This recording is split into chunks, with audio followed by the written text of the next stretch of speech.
بسم اللہ الرحمن الرحیم۔ مکتوبات امام ربانی مجد الفسانی شیخ احمد فاروقی سریندی رحمہ اللہ الباری، مکتوب نمبر 256، دفتر اول، حصہ چہارم۔ یہ مکتوب شریف جناب میاں شیخ بدیع الدین صاحب کی طرف صادر فرمایا گیا ہے۔ کچھ انہوں نے سوالات پوچھے تھے، سوال بھی تذکرہ فرما رہے ہیں اور ان کا جواب بھی عنایت فرما رہے ہیں۔ اس مکتوب شریف میں جناب شیخ بدیع الدین صاحب نے پوچھا تھا کہ قطب کی کیا معنی ہے اور قطب الاقطاب کی کیا معنی ہے، غوث کیا ہے اور خلیفہ کیا ہے۔ اور ایک حدیث شریف کے بارے میں انہوں نے پوچھا تھا کہ لوِتُّزِنَ ایمان ابی بکرن، اس حدیث شریف میں اگر ابی بکر رضی اللہ تعالیٰ عنہ کی ایمان کو تمام امت کی ایمان سے وزن کیا جائے تو ابو بکر کی ایمان ترجیح پائے گا۔ اس حدیث مبارکہ کے بارے میں پوچھا۔ الحمدللہ وسلام علی عبادہ الذین اصطفیٰ، آپ کا مکتوب گرامی جو آپ نے ایک درویش کے ہاتھ پر مجھے ارسال فرمایا تھا وہ مجھ تک پہنچ گیا ہے۔ میں اس کی پڑھنے سے بہت خوش ہوا ہوں۔ آپ نے پوچھا ہے کہ قطب کی کیا معنی ہے اور قطب الاقطاب کس کو کہتے ہیں، غوث کسے کہتے ہیں اور خلیفہ کیا ہے، اور ان میں سے ہر ایک کو کس کس امر کے لیے، کس کس کام کے لیے مامور کیا گیا ہے، اور کیا ان کو اپنی اس خدمت کے بارے میں جس پر یہ مامور ہے ان کو اطلاع بھی ہے یا نہیں ہے۔ اور اگر کسی نے بشارت دی کی کہ قطب الاقطاب ہوا ہے یا کسی کو بشارت ہوئی کہ تم قطب الاقطاب ہو عالم غیب سے، تو کیا یہ پھر اصل ہے یا ان کی خیال اور وہم کی وجہ سے ان کو ہوتا رہتا ہے؟ جواب ارشاد فرما رہے ہیں۔ سب سے پہلے یہ جاننا چاہیے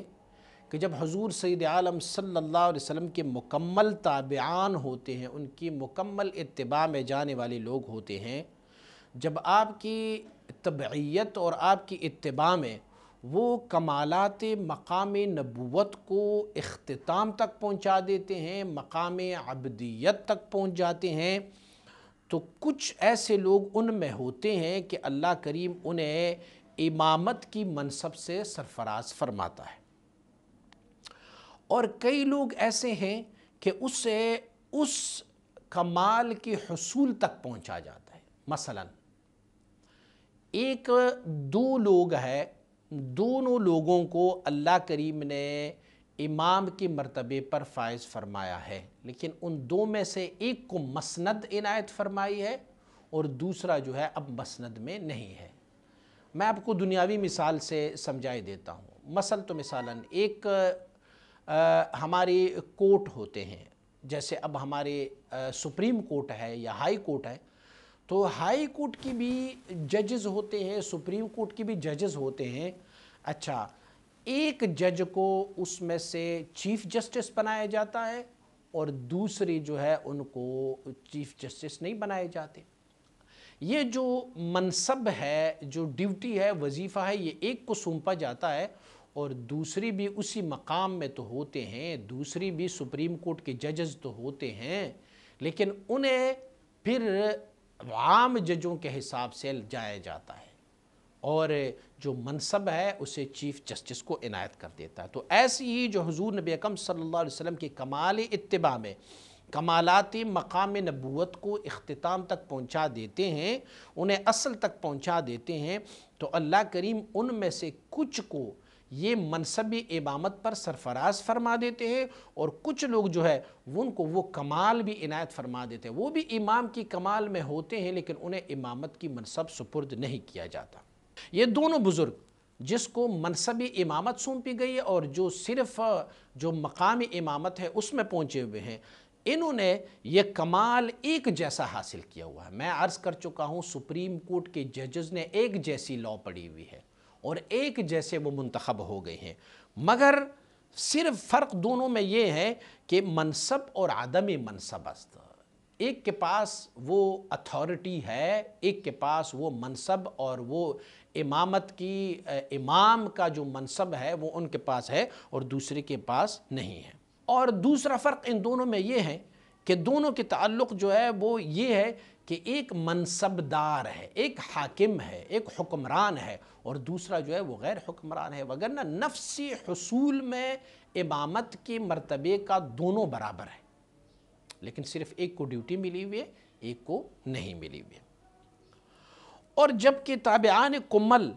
کمالات ولایت نبوت کو تمام کر لے تو کسی کو منصب خلافت پر مشرف فرما دیتا ہے، اور کئی کو مجرد حصول اس کمال پر اکتفا پر۔ یہ یاد رکھیں، دیکھو امام جو ہوتا ہے وہ اس کو کہتے ہیں کہ جنہوں نے کمالات مقامات نبوت کو طے کیا ہو، اور جو ہم جس کو خلافت کہتے ہیں، خلیفہ کہتے ہیں، وہ ہیں کہ جنہوں نے حضور سید عالم صلی اللہ علیہ وسلم یہ سلوک اور تصوف کی جو کمالات ولایت ہے اسے انصرام تک پہنچایا ہوگا۔ اب جو کمالات ولایت کو انصرام اور اختتام تک پہنچا دیتے ہیں اور انہیں ہم خلافت کہتے ہیں، تو وہ بھی دو قسم کی ہے۔ ایک وہ ہے جو منصبی خلافت پر فائز ہوتا ہے، ان کے پاس ڈیوٹی ہوتی ہے خلافت کی، اور ایک وہ ہوتا ہے جو مجردی اس مقام تک تو پہنچے ہوتے ہیں لیکن ان کے پاس کوئی اتھارٹی نہیں ہوتی، ان کے پاس کوئی اختیارات نہیں ہے، بس ایک امام رکھا گیا ہے بس۔ یہ جو خلافت ہیں اور یہ امامت جو ہے یہ دونوں تعلق رکھتے ہیں کمالات اصلیہ کے ساتھ۔ مطلب کمالات اصلیہ کیا ہے؟ ظلال ہے، پھر اسماء و صفات ہے، اور پھر اصل اسماء و صفات ہے۔ تو اگر کسی کو اللہ کریم خلافت اور امامت دونوں میں سے کسی ایک پر مشرف فرما دیتا ہے، یا محض وہ مقام دے دیتا ہے یا ان کو وہ منصب اور ڈیوٹی دے دیتے ہیں، تو دونوں کے لیے شرط یہ ہے کہ یہ کمالات اصلیہ انہوں نے حاصل کی ہوئے۔ ظلال میں سے کسی کو امام اور خلیفہ نہیں بنایا جاتا، اسماء و صفات میں سے کسی کو خلیفہ اور امام نہیں بنایا جاتا، بلکہ جب وہ اصل الاصل تک پہنچ جائے، یعنی اعتبارات اور شعونات میں تجلی ذات میں ہو جائیں، تو تب جا کے اللہ کریم اسے یا امامت یا خلافت کا منصب سونپ دیتے ہیں۔ اور جو کمالات ذلیہ ہے یہ منصبی امامت نہیں ہے،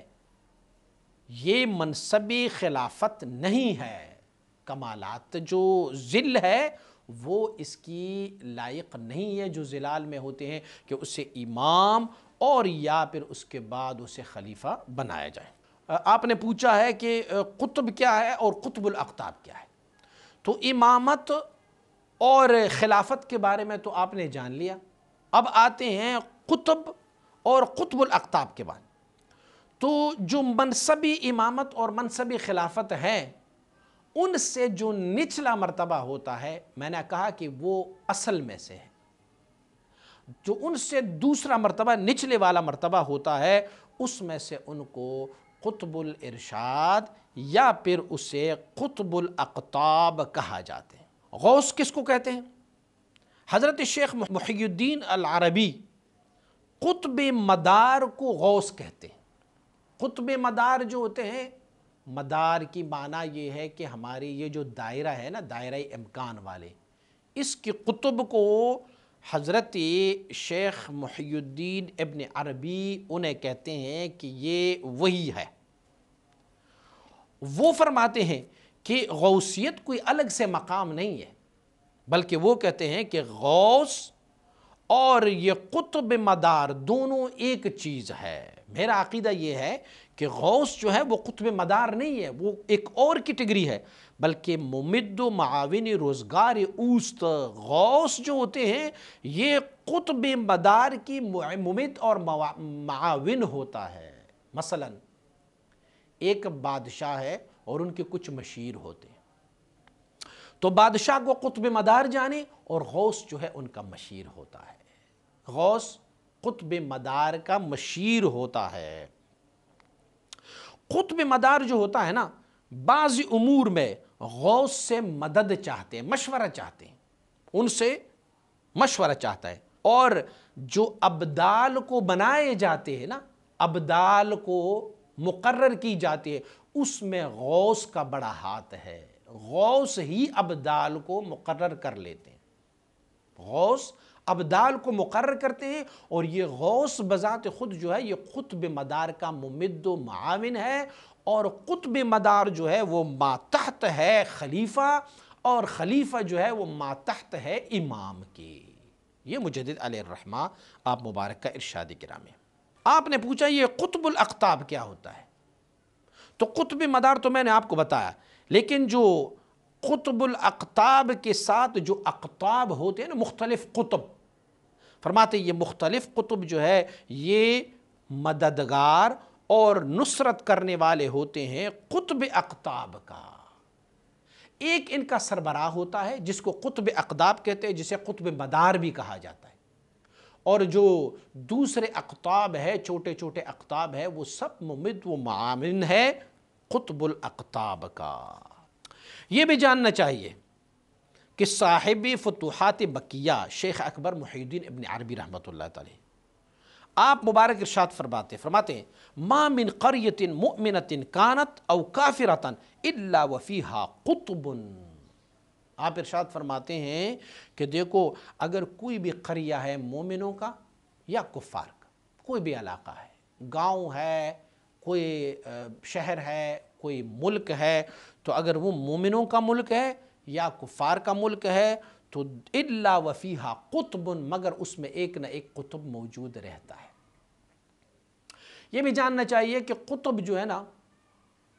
وہ قطب مدار ہوں گے یا قطب التکوین والارشاد ہوں گے۔ معنی اس کا یہ ہے کہ جو کائنات میں جو کام رونما ہوتے رہتے ہیں اللہ کریم نے ان کے سپرد فرمائے ہوتے ہیں، وہ اللہ رب العزت کے حکم سے اور قطب الاقطاب اور قطب مدار اور امام اور غوث کی مشورے سے وہ وہاں پر اپنی اپنی ڈیوٹیاں سنبھالے ہوتے ہیں۔ دوسرا سوال جو آپ نے پوچھا تھا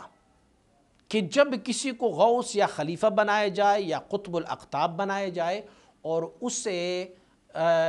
پر اطلاع دی جائے گی تو کیا یہ اطلاع اصلی ہوتا ہے یا ان کی وہم و خیال و گمان سے ہوتا ہے؟ تو جاننا چاہیے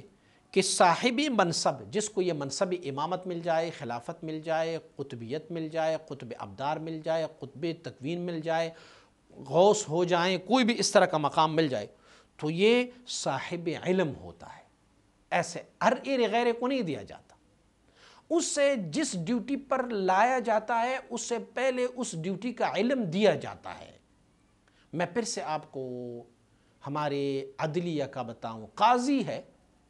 اسے تب قاضی بنایا جاتا ہے جب اس کو قضاوت کا علم ہو۔ اگر اس کو قضاوت کا علم نہیں ہے تو اسے کیسے اس مسلب پر بٹھایا جاتا ہے؟ ایک وہ ہے کہ جن کو کمال دیا جاتا ہے اس منصب پہ بٹھایا جاتا ہے، جو منصب پہ بٹھایا جاتا ہے اسے تو علم ہوتا ہے،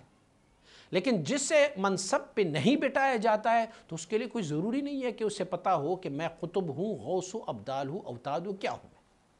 ہاں، جو غوثیت اور قطبیت و ابدالیت کی جو علوم و معارف ہے وہ ان کے پاس ہوں گے، لیکن بسا اوقات ہے کہ ہاں جو مسند نشین ہو جائے، جس کو ڈیوٹی دی جائے، اس سے اپنی غوثیت اور قطبیت اور قطب مدار اور قطب الارشاد اور قطب التکوین کے بارے میں پتہ ہوگا، اپنی امامت اور اپنی خلافت کے بارے میں پتہ ہوگا کہ مجھے یہ ڈیوٹی دی گئی ہیں۔ لیکن جن کو ڈیوٹی نہیں دی گئی اور صرف اس مقام پر اسے مشرف کیا ہے تو ان کے لیے لازم نہیں ہے کہ اس کو اطلاع دی جائے۔ اور اگر ان کو بشارت بھی دی جائے نا کہ آپ کو اللہ کریم کی طرف سے کوئی الہام ہو جائے، اللہ رب العزت کی طرف سے انہیں مطلع کیا جائے کہ آپ کو خلافت ہو، آپ کو امامت ہو، آپ کو قطب اور قطب مدار اور ان کے حصول میں اللہ رب العزت نے آپ کو منتخب فرمایا ہوا ہے، تو پھر اگر انہیں بشارت دی جائے گی تو یہ بھی بعید نہیں ہے، کیونکہ یہ صاحب علم ہے، اسے علم دیا گیا ہے اس بات پر کہ اللہ کریم نے اس کو یہ مقام تو دیا ہوا ہے۔ جس مقام پہ بندہ مشرف ہوتا ہے اس مقام کا علم تو ان کے پاس ہوتا ہے۔ ہاں، جس کو منصب نہیں دی گئی ہے تو پھر پتہ ہے کہ ان کو اگر بتایا جائے یا نہ بتایا جائے۔ آپ نے پوچھا تھا کہ ایک حدیث شریف میں نے پڑھی ہے کہ حدیث شریف یہ ہے کہ لَوِ اتُّزِنَ ایمانُ ابی بکر مع ایمان امتی لرجحا، اگر حضرت ابو بکر صدیق رضی اللہ تعالیٰ عنہ کی ایمان کو ایمان امت کے ساتھ اکول اور ترازو میں تولا جائے تو کس کو ترجیح ہوگی؟ ایمان ابو بکر کو ترجیح ہوگی۔ جو زیادہ ہے ایمان ابو بکر صدیق کا، اس سے کیا مطلب ہے؟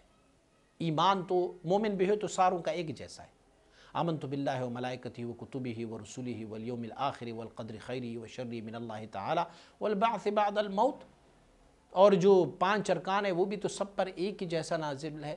کلمت طیبہ ہے، نماز ہے، روزہ ہے، زکوٰۃ ہے، حج ہے۔ قرآن ان لوگوں کے پاس بھی ہے، دوسرے لوگوں کے پاس قرآن ابو بکر کے پاس بھی ہے، احادیث دوسرے لوگوں نے بھی سنے، ابو بکر صدیق نے بھی سنے رضی اللہ تعالیٰ عنہم۔ تو یہ جو ترجیح ہے جو ان کا ایمان زیادہ ہوگا دوسرے مومنوں کی ایمان سے، اس کی کیا معنی ہے؟ جواب یہ ہے کہ زیادتی ایمان ابو بکر بواسطہ رجحان مؤمن بھی ہے، یعنی جس پر حضرت ابو بکر صدیق رضی اللہ تعالیٰ عنہ نے جس یقین کے ساتھ ایمان لایا ہے، جس محبت کے ساتھ ایمان لایا ہے، تو اس محبت اور اس یقین کو دوسری امت میں نہیں پایا جاتا۔ ایک دوسرا جواب یہ ہے جو تعلق ایمان کی سیدنا ابو بکر صدیق رضی اللہ عنہ کی ہے وہ تمام مومنوں کے تعلقات سے زیادہ بڑھ کے، معنی کیا ہے؟ جو مقام اور مرتبہ سیدنا ابو بکر صدیق رضی اللہ عنہ کا ہے وہ مقام اور مرتبہ دوسرے مومنوں کا نہیں ہے، فلہذا افضلیت ایمان ابو بکر صدیق تمام امت پر ثابت ہو گئی۔ مخدومہ عروجات میں معاملہ یہاں تک پہنچ جاتا ہے کہ اگر ایک نقطہ بالا اوپر چلا جائے گے تو کمالات، وہ کمالات کہ جو اس ایک نقطے میں تمہیں مل رہے ہیں، تمام جمیع مقامات ما تقدم سے یہ افضل ہے۔ سلوک و تصوف اللہ رب العزت کے عرفان میں کچھ مقامات ایسے ہیں، کچھ نقطۂ قرب ایسے ہیں کہ اگر آپ اس نقطۂ قرب میں چلے جائیں گے تو وہاں پر اگر آپ تھوڑا سا بھی عمل کریں گے آپ کی ما تقدم تمام اعمال سے وہ بہتر ہوگا۔ میں آپ کو ایک مثال سے واضح کر دیتا ہوں۔ سیدہ عائشہ رضی اللہ تعالیٰ فرماتی ہے کہ میں ایک رات کریم آقا صلی اللہ علیہ وسلم کے ساتھ بیٹھی ہوئی تھی اور آسمان بالکل صاف تھا، تارے چمک رہے تھے۔ میں نے کریم آقا صلی اللہ علیہ وسلم سے پوچھا یا رسول اللہ صلی اللہ علیہ وسلم آسمان کے تاروں جتنی نیکیاں کن کی ہوں گی؟ کریم آقا صلی اللہ علیہ وسلم نے فرمایا کہ عمر کا نیکیاں اتنی ہوں گے رضی اللہ تعالیٰ عنہ۔ تو میرے دل میں یہ خیال آیا کہ میری بابا جان کا نام نہیں لیا، تو کریم آقا صلی اللہ علیہ وسلم نے فرمایا عائشہ عمر کی ساری نیکیاں ابو بکر کی ایک نیکی کی برابر نہیں ہے، نہیں ہے۔ اب ابو بکر صدیق رضی اللہ عنہ نے بھی نیکیاں کی ہیں، عمر رضی اللہ عنہ نے بھی نیکیاں کی ہیں، تو عمر رضی اللہ عنہ کی ساری نیکیاں ابو بکر کی ایک نیکی کے برابر کیوں نہیں ہے؟ اسی لیے کہ جس نقطے کو سیدنا ابو بکر صدیق رضی اللہ عنہ نے اللہ رب العزت کی وصل و قرب کا طے کیا ہے، اس نقطے میں جا کے اگر عملی قلیل بھی کی جائے تو وہ ما تقدم تمام اعمال سے وہ بہتر و افضل و اعلیٰ ہے۔ اب آئیے دیکھیں میں آپ کو اس سے آسان کر کے دوں۔ ایک دن کریم آقا صلی اللہ علیہ وسلم نماز پڑھا رہے ہیں اور غالباً اختلاف روایات ہے کہ یہ ظہر کی نماز ہے یا پھر یہ عصر کی نماز ہے، تو کریم آقا صلی اللہ علیہ وسلم قیادے میں بیٹھنے کے بجائے کھڑے ہوئے اور پھر کریم آقا صلی اللہ علیہ وسلم جو ہے وہ پھر بیٹھ گئے اور آپ نے 2 رکعتوں پر سلام پھیرا، لیکن پھر صحابہ کرام نے لقمہ دیا اور کریم آقا صلی اللہ علیہ وسلم پھر سے کھڑے ہوئے۔ تو اس دوران نماز سیدنا ابو بکر صدیق رضی اللہ عنہ کی نظر حضور سید عالم صلی اللہ علیہ وسلم کی اس سہو پر پڑی کہ اللہ کریم نے کریم آقا صلی اللہ علیہ وسلم کی سہو پر ان کو کتنا اجر اور فضیلت عنایت فرمایا۔ تو اس کے بعد جب سلام پھیری تو آپ نے ارشاد فرمایا یا لیتنی کنت سہو محمد صلی اللہ علیہ وسلم، اے کاش میری ساری زندگی کے حسنات حضور کی ایک سہو کے برابر ہوتے۔ اب آپ دیکھیں کریم آقا صلی اللہ علیہ وسلم نے ابو بکر صدیق رضی اللہ عنہ کے تمام نیکیوں میں سے ہر ایک نیکی کو حضرت عمر کی تمام نیکیوں سے افضل جانا تھا، اور پھر حضرت ابو بکر صدیق اپنی تمام نیکیوں کو حضور کی ایک سہو سے ادنا سمجھتے ہیں اور حضور کی ایک سہو کو اپنی تمام نیکیوں سے افضل جانتے ہیں۔ کیوں؟ جس مرتبہ قرب میں میرے اور آپ کے آقا صلی اللہ علیہ وسلم مشرف ہے، اس مرتبہ قرب پر اگر عمل تھوڑا سا بھی کی جائے تو اسے ما تقدم تمام اعمال سے فضیلت مل جاتی ہے۔ کیوں؟ کیونکہ وہ نقطہ جس میں اللہ کا یہ بندہ ہے وہ ان تمام نقطوں سے، تمام مقامات سے افضل ہے جو اس نقطے کے ماتحت ہے، ان سب سے افضل و بہتر۔ میں چلو ایک اور مثال سے آپ کو بتا دوں۔ ایک بندہ ہے جو اسماء و صفات میں ہے، مراتب قرب میں جاتے ہیں لیکن اسماء و صفات میں، اور ایک بندہ ہے جس کو اللہ کریم نے مقام عبدیت میں مشرف فرمایا ہوا ہے۔ تو جو یہ بندہ اسماء و صفات میں ہے، یہ ساری زندگی بھی عمل کرتے جائیں گے تو جو مقامات عبدیت میں اللہ رب العزت نے جس بندے کو، مقامات صدیقیت میں اللہ نے جس کو لایا ہے، تو ان کی عشر عشیر بلکہ ان کی 1000ویں حصے تک بھی ان کا عمل نہیں پہنچ سکتا۔ پس جو کہ متعلق ایمان ابو بکر صدیق کے ہیں، وہ ہر آئینہ تمام مومنون کی مقامات سے افضل و اعلیٰ ہے وہ نقطہ، فلہذا ان کا پھر ایمان بھی تمام مومنوں سے زیادہ راجح تر ہے۔ اسی لیے کہا گیا ہے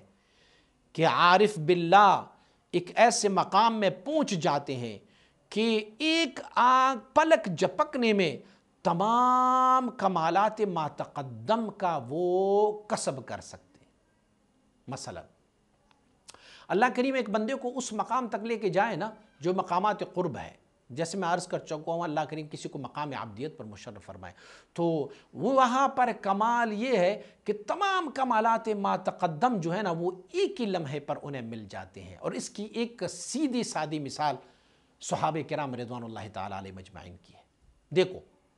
صحابہ کرام رضوان اللہ علیہ مجمعین کے آپ ذات مبارکہ کو دیکھو، مجردی پہلی صحبت میں میرے اور آپ کے آقا صلی اللہ علیہ وسلم کی، اللہ کریم اس کو اس مقام تک، اس نقطے تک پہنچا سکتا ہے اور پہنچا دیتے ہیں کہ اولیاء امت اگر غوث ہے، قطب ہے، ابدال ہے، اوتاد ہے، جتنی بھی عبادات اور طاعت کریں، جس مقام پر بھی وہ ہو تو صحابی کی ایک عمل کے مقام تک نہیں پہنچ سکتا۔ مثلا کریم آقا نے فرمایا صلی اللہ علیہ وسلم نے کہ اگر دوسرے لوگ میری امت کی احد کے پہاڑ جتنا سونا خرچ کر لے اور میرے صحابی ایک مٹھ جو خرچ کر لے اللہ کی راہ پر، تو یہ ایک مٹھ جو ہے نا وہ ان کی احد کی پہاڑ جتنے سونے کے صدقے سے افضل ہے۔ عمل وہاں پہ اتنا چھوٹا ہے، جو ہے ایک مٹھ ہے،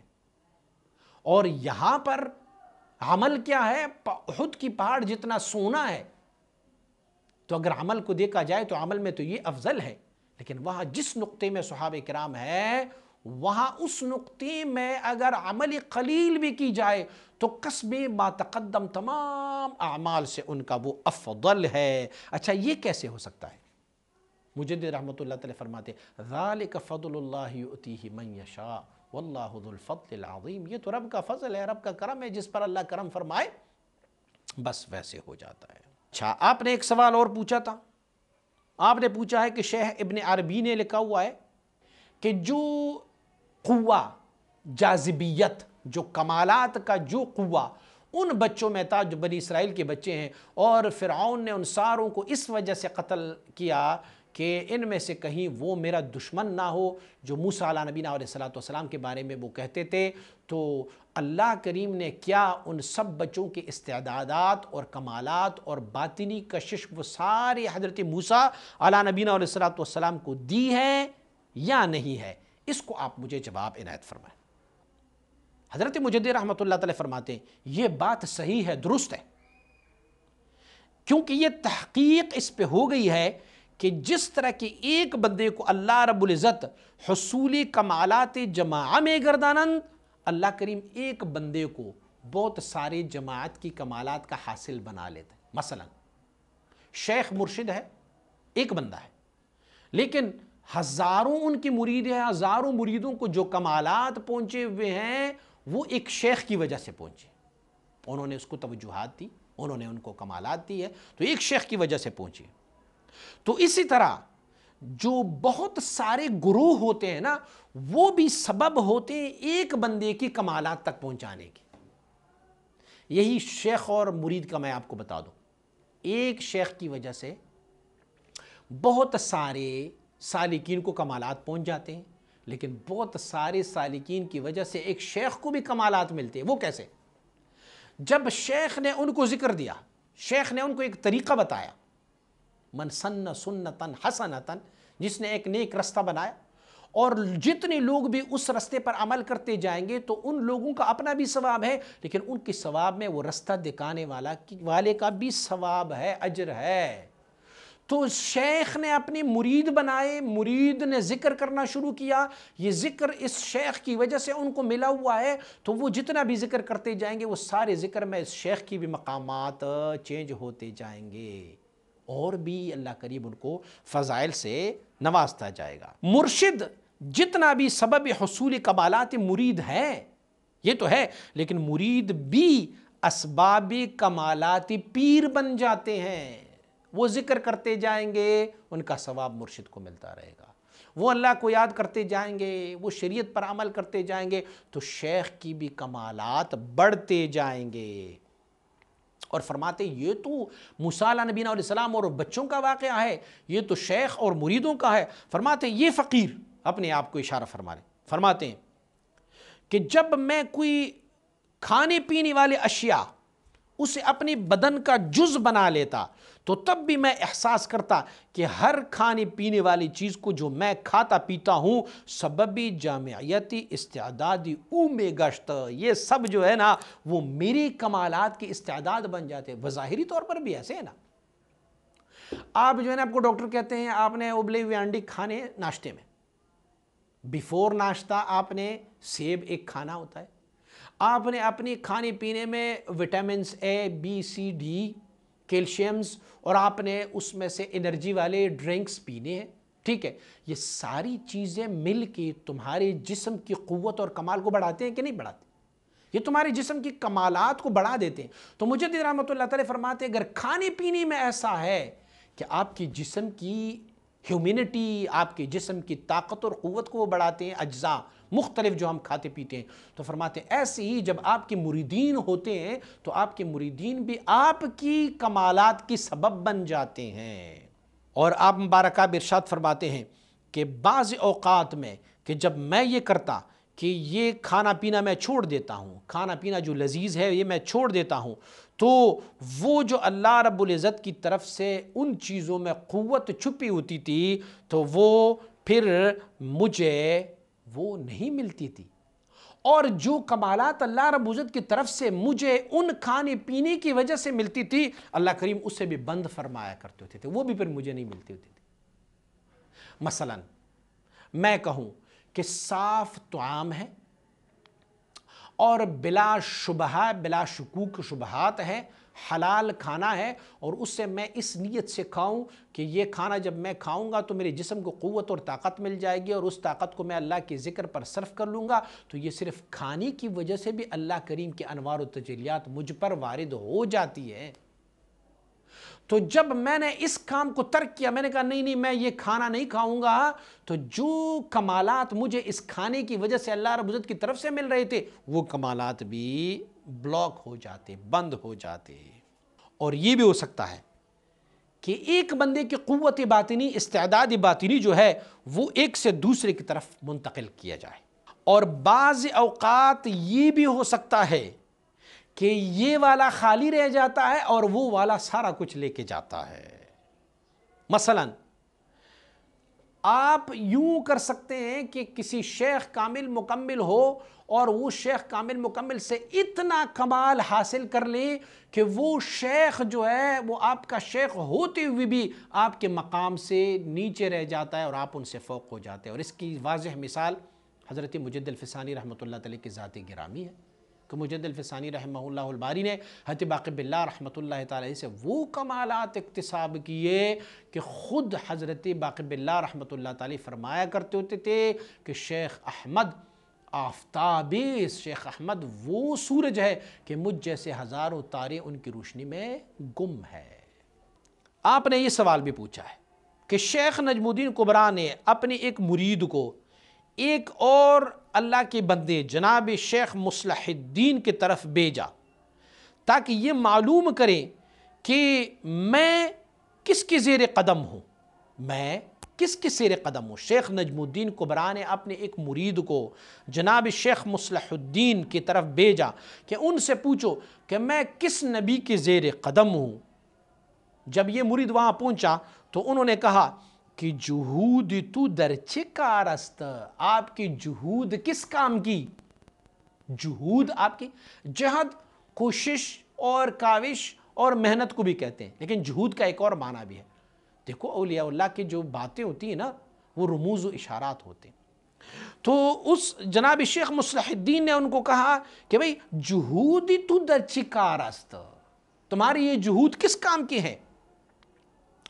تو شیخ نجم الدین کبریٰ رحمۃ اللہ تعالی نے اس عبارت سے یہ بات اخذ کی کہ میں حضرت موسیٰ علیہ نبی علیہ السلام کے زیر قدم ہوں۔ تو حضور مجھے یہ بیان فرمائے کہ اس سے کیسے پتہ چلتا ہے کہ آپ حضرت موسیٰ علیہ نبی علیہ السلام کے زیر قدم ہے؟ کیونکہ انہوں نے تو یہ کہا ہوا ہے کہ جہود تو در چه کار است، تمہاری جہود کا، تمہاری محنت، تمہاری کاوش کا کیا ہے؟ تو جواب ارشاد فرما رہے تھے مجدد رحمۃ اللہ فرماتے ہیں کہ میرے پیارے بھائی، جہود جو ہے وہ یہود کو کہتے ہیں، اور یہودی جو ہے وہ حضرت موسیٰ علیہ نبی علیہ السلام کی امت ہے۔ تو جناب شیخ مصلح الدین نے رمز اور اشارے سے ان کو یہ بات سمجھائی کہ جہود تو در چه کار است، تمہاری جہود کیا چاہیے، یعنی تمہیں جہود سے کیا تعلق ہے؟ معنی یہ ہے کہ جہود یہود کو کہتے ہیں، یہود حضرت موسیٰ علیہ نبی علیہ السلام کی امتی ہے، ان کا قوم ہے، تو بنی اسرائیل یہودی ہے نا۔ تو ان کو اشارے سے یہ سمجھائے کہ تو حضرت موسیٰ علیہ نبینا علیہ السلام کے زیر قدم ہے۔ ایک اور سوال پوچھا گیا ہے، ماشاءاللہ حضرت نے تو ایسے سوالات پوچھے ہیں کہ پوچھ رہے ہیں کہ نفحات الانس میں ذکر ہے کہ جمیع اولیاء اللہ جب اس دنیا سے چلے جاتے ہیں تو ان کی ولایت کو سلب کی جاتی ہے، مگر 4 بندے ہیں کہ جن کی ولایت کو سلب نہیں کی جاتی۔ تو آپ بتا دیں کہ کیا یہ بات درست ہے کہ ان کی ولایت کو، یہ 4 بندوں کے بارے میں آپ کو بتاؤں گا بعد میں کہ وہ 4 بندے کون ہیں جس کی ولایت کو سلب نہیں کی جاتی۔ تو کیا یہ ایسا ہے کہ جب ولی فوت ہو جاتا ہے تو اس کی ولایت ختم ہو جاتی ہے، سلب ہو جاتی ہے؟ مجدد رحمۃ اللہ تعالی جواب عنایت فرماتے جان لو کہ مراد ولایت سے تصرفات اور ظہوری کرامات ہے۔ ہو سکتا ہے کہ اولیاء اللہ میں سے کچھ اولیاء اللہ دنیا سے چلے جائے تو اس نے حیات میں اپنی زندگی میں جو کرامات دکھا رہے تھے وہ بعد از وفات وہ کرامات نہ دکھائیں۔ نہ اصل ولایت تو سلب نہیں ہوتی، نبی سے ان کی وفات کے بعد نبوت سلب نہیں ہوتی، اور ولی سے ان کی ولایت سلب نہیں ہوتی، کیونکہ ولایت کہتے ہیں قرب الہی کو، اور قرب الہی کیسے وفات کے بعد سلب ہو جاتی ہے؟ اور یا مراد اس سے ہوگا سلب سے کہ ان کی ولایت سلب ہو جاتی ہے تو اس سے سلب کثرتی ظہوری کرامات خواہد بود، نہ سلب اصل آن ظہور۔ اس سے ایک مراد اور بھی لی جاتی ہے کہ کچھ اولیاء اللہ ایسے ہیں کہ ان کا جو ہے نا وہ سلب تو ہو جاتے ہیں لیکن کثرت والے کرامات ان کی سلب ہو جاتے ہیں، بقیہ تھوڑے بہت کرامات ان کی وفات کے بعد بھی جاری رہتے ہیں۔ تو اس سے مراد وہ ہو سکتا ہے۔ حضرت نفحات الانس والے نے جو یہ بات کی ہے تو یہ بھی کشفی ہے، انہوں نے کہا مجھے مکاشفہ ہوا ہے، کشفاً یہ بات میں کہتا ہوں، اور کشف جو ہے اس میں مجال خطا بہت ہوتا ہے، تا چی دیدہ باشد و چی فہمیدہ، انہوں نے کیا دیکھا ہوگا اور اس سے مطلب اس نے کیا لیا ہوگا۔ آپ نے ایک اور بات بھی پوچھی ہے، آپ نے کہا ہے طلب بھی ظہور بعض از کرامات اولیاء نمودہ بودند، آپ نے کہا کہ میں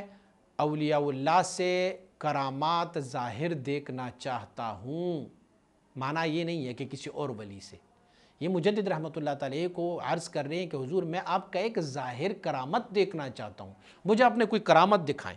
تو مجدد رحمۃ اللہ تعالی ارشاد فرماتے ہیں منتظر باشند، آپ انتظار میں رہو، سیجعل اللہ بعد عسر یسرا، بہت جلدی اللہ رب العزت تکلیف کے بعد آسانیاں بھی فرمائیں گے، کرامت بھی ظاہر ہو کہ تمہیں دکھائی دے گا۔ آپ نے ایک سوال اور پوچھا ہے کہ نیشاپوری نے لکھا ہوا ہے کہ ان شان اکا هو الابتر، اور انہوں نے یا کے ساتھ لکھا ہوا ہے، انہوں نے لکھا ہوا ہے ان شانیکا، ان شانیکا، ہم تو پڑھتے ہیں ان شان اکا هو الابتر، تو نشاپوری نے لکھا ہوا ہے کہ نہیں، یہ ان نشان یکا ہے، یا کے ساتھ ہے۔ تو آپ مجھے بتائیں کہ یہ حمزہ کے ساتھ ہے یا کے ساتھ ہے؟ ان نشان اکا ہے یا ان نشان یکا ہے؟ تو مجدد رحمۃ اللہ تعالی جواب ارشاد فرماتے ہیں نہیں، حمزہ کے ساتھ ہے، ان نشان اکا هو الابتر ہے۔ اور جو انہوں نے نشاپوری نے یا کے ساتھ لکھا ہے، ان نشان یکا لکھا ہوا ہے، تو ہو سکتا ہے کہ کوئی غیر مشہور قراءت یہ ہو، کیونکہ قرآن عظیم الشان تو 7 قراءتوں پر نازل ہے، تو کوئی غیر مشہور قراءت میں یہ ہوگا۔ آپ اگر مصری قراء کی قراءت کو سنتے جائیں گے تو وہ جو ہے وہ مختلف قراءتوں سے مختلف جو ہے وہ نکال لیتے ہیں، وہ حمزہ کے بجائے الف کے بجائے اکثر و بیشتر یا کرتے ہیں، تو غیر مشہور کوئی قراءت ہوگا۔ آپ نے ایک پھر بھی پوچھا ہے کہ کچھ عورتیں وہ طریقہ اور توجہ مجھ سے لینا چاہتی ہیں، خواتین ہیں، وہ چاہتی ہیں کہ طریقہ اور توجہ مجھ سے لیں، تو جواب یہ ہے کہ اگر وہ آپ کے محرم ہیں تو کوئی مانع نہیں ہے، بیوی ہے، بہن ہے، بیٹی ہے، ماں ہے، آپ کی جو ہے محرم ہے تو پھر ٹھیک ہے، ان کو کوئی مانع نہیں ہے۔ اور اگر وہ محرم نہیں ہے تو اسے پردے کے پیچھے بٹھا دو اور طریقہ ان کو بتا دو، ذکر ان کو بتا دو، توجہ ان کو کہا۔ اچھا، یہ جو محشی ہے اس نے یہ لکھا ہوا ہے وَإِلَّا در پردہ بِنِشِینَند وَطَرِیق را اخذ نمایند، تو اس کے 2 معنی محشی کہتے ہیں، 2 معنی ہے۔ ایک یہ ہے کہ آپ سامنے پردہ ڈالو اور اس کو پردے کے پیچھے بٹھا دو، اور یا الا در پردہ بنشینند، وہ پردے میں بیٹھے، جو شرعی حجاب ہے وہ شرعی حجاب کرے اور آپ کے سامنے بیٹھ جائیں اور پھر آپ ان کو طریقہ دیں۔ ایک اور سوال آپ نے پوچھا ہے کہ ہر مہینے میں کچھ لوگ جو ہے نا وہ ایام منہیہ کو لایا ہے، کچھ احادیث میں نے پڑھی ہے اور کچھ محدثین نے کہا ہوا ہے کہ کچھ ایسے دن ہیں مہینوں میں کہ اسے ایام منہیہ کہتے ہیں، اس میں سے مطلب نحوست والے ہیں، وہ دن ہے۔ مطلب آپ نے پڑھا ہوگا یا سنا ہوگا، ہمارے ہاں یہ رواج ہے، کہتے آخری چہارشنبہ ہے، اور یا پھر جو ہے وہ سفر کے مہینے میں جو ہے نا وہ بلائیں اترتی ہے، اور یا پھر جو ہے نا منگل کے دن کو اچھا نہیں سمجھا جا رہا ہے، اور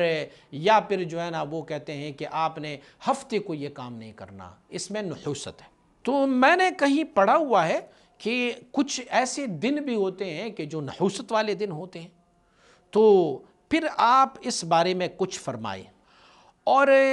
آپ نے ایک حدیث بھی مجھے بھیجی ہے کہ یہ حدیث بھی میں نے سنی ہے، تو آپ بتا دیں۔ آپ ارشاد فرماتے ہیں کہ میرے والد مبارک آپ فرمایا کرتے تھے کہ شیخ عبداللہ و شیخ رحمت اللہ وہ اکابر محدثین میں سے تھے، اور حرمین شریفین میں ان کا اتنا سٹیٹس اور مرتبہ تھا کہ ان کو شیخین کہتے ہوتے تھے۔ وہ کسی پروگرام کی وجہ سے ہندوستان میں آئے تھے، تو میں نے ان سے پوچھا کہ یہ حدیث کہاں سے ثابت ہے کہ جس میں سے کچھ دنوں کی نحوست بیان کی گئی ہے؟ تو ان دونوں نے مجھے کہا کہ یہ حدیث کرمانی جو شارح بخاری ہے اس نے نقل کیا ہے، مگر یہ حدیث جو ہے یہ حدیث ضعیف ہے، بلکہ ضعیف سے بھی بہت زیادہ ضعیف ہے۔ حدیث صحیح ہے اس باب میں الایام ایام اللہ والعباد عباد اللہ، صحیح حدیث اس باب میں یہ ہے کہ نحوست کسی دن میں نہیں ہوتی، بلکہ حدیث یہ ہے کہ سارے دن جو ہے وہ اللہ کے دن ہے۔ اور میرے والد محترم یہ فرمایا کرتے ہوتے تھے کہ جو دنوں کی نحوستیں تھی نا وہ حضرت رسول اکرم صلی اللہ علیہ وسلم کی ولادت مبارکہ کی وجہ سے ختم ہو گئی تھی۔ جو ایام النحوسات تھی کہ اللہ رب العزت نے فرمایا فَأَرْسَلْنَا عَلَيْهِمْ رِيحًا صَرْصَرًا فِي أَيَّامِ النَّحُوسَاتِ یا فی ایام النحسات، تو یہ ایام نحسات جو تھی، نحوسات والے جو دن تھے نا، تو یہ اللہ رب العزت نے میرے اور آپ کے آقا صلی اللہ علیہ وسلم کی ولادت مبارکہ کی وجہ سے ختم کر لیے۔ بس اب کوئی دن منحوس نہیں ہے، کوئی نحسات والے کوئی دن نہیں ہے۔ اور اس فقیر کا بھی عمل اسی پر ہے، کسی بھی دن کو میں کسی دوسرے دن پر ترجیح نہیں دیتا مگر وہ ترجیح کہ جو شریعت نے ان کو دی ہے، جیسے کہ جمعہ، رمضان شریف، 27ویں کی شب، طاق راتیں، لیلۃ المعراج، یا پھر اسی طرح جو 15 شعبان کی راتیں، یا وہ راتیں حدیث مبارکہ سے جس میں ان کی فضیلت ذکر کی گئی ہے، بس ان دنوں کو میں ان دنوں پر فضیلت دے دیتا ہوں، بقیہ کسی دن کو کسی اور دن پر فضیلت نہیں دیتا۔ آپ نے پوچھا ہے کہ وہ معارف جو حملے بار نبوت کی تھے، جو کمالات نبوت والے علوم و معارف تھے، تو وہ میں نے تو خواجہ محمد اشرف رحمۃ اللہ تعالی کی طرف جو آپ نے مکتوب لکھی ہے میں نے پڑھی ہے، لیکن اس میں مجھے نہیں پائے۔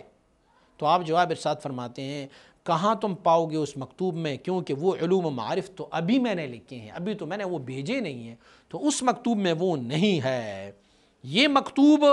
بہت طویل ترین ہے جس پہ علوم و معارف لکھے گئے ہیں، تو ان کا ایک جز جو ہے وہ جناب خواجہ محمد اشرف رحمۃ اللہ علیہ کی طرف بھیجا گیا ہے، وہ ان کو ملا ہوگا، وہ آپ نے پڑھا ہوگا، لیکن اس کا دوسرا جز جو ہے وہ ابھی میں لکھ رہا ہوں، جس میں سے یہ علوم و معارف جو ہے، چونکہ مکتوب بہت طویل تھا اسی لیے میں نے یہ ٹکڑوں میں تقسیم کر کے بھیجا ہے۔ میں ان کو بتا دیتا ہوں کہ اس مکتوب کا نقل آپ کی طرف بھیج دے۔ والسلام علی من اتبع الہدی والتزم متابعۃ المصطفیٰ علیہ وعلی آلہ الصلوات والتسلیمات اتمھا واکملھا۔